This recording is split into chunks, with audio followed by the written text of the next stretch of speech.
Assalamualaikum warahmatullahi wabarakatuh. Salam guru hebat. Saya MB Supriyandi dari SMPIT Ar-Raudhah Al-Bantani Baros, Kabupaten Serang. Bapak Ibu guru hebat, setiap tanggal 2 Mei kita selalu memperingati dan merayakan Hari Pendidikan Nasional, yang mana ini diambil dari hari kelahiran Ki Hajar Dewantara sebagai pelopor pendidikan di Indonesia.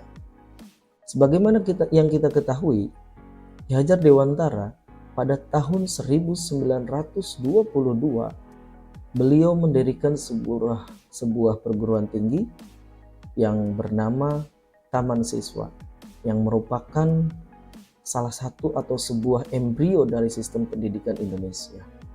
Tujuan berdirinya perguruan Taman Siswa antara lain adalah upaya untuk mengangkat berbagai pengaruh arah pendidikan kaum penjajah serta mencerdaskan generasi muda dan masyarakat Indonesia agar sadar akan hak-hak hidupnya serta dalam pendidikan dan pengajaran mengedepankan kekhasan nilai-nilai luhur khas bangsa Indonesia.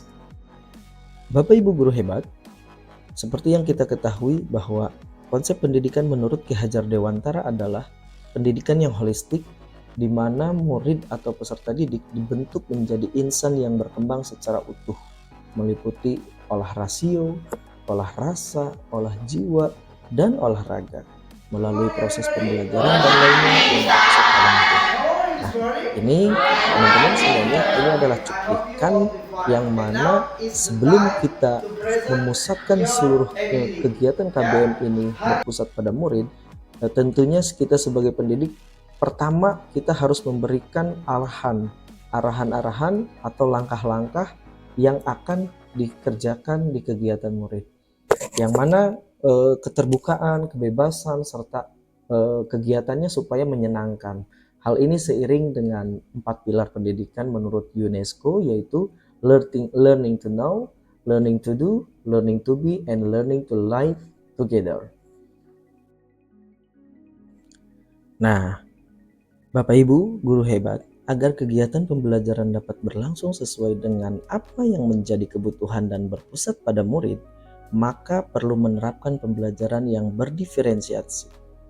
Pembelajaran berdiferensiasi adalah usaha untuk menyesuaikan proses pembelajaran di kelas untuk memenuhi kebutuhan belajar individu setiap murid.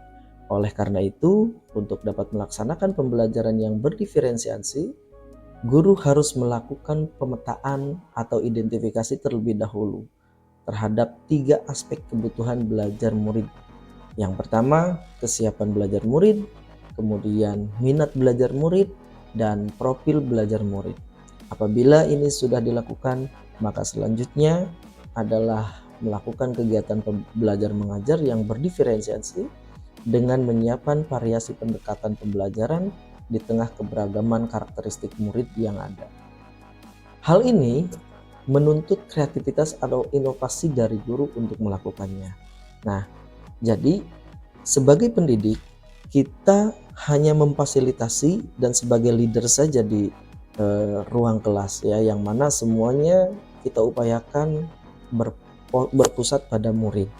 Nah, ada 3 strategi diferensiasi yang harus dilakukan. Yang pertama, diferensiasi konten, yaitu menentukan apa yang akan kita ajarkan pada murid-murid yang disesuaikan dengan kesiapan belajar, minat, dan profil belajar murid.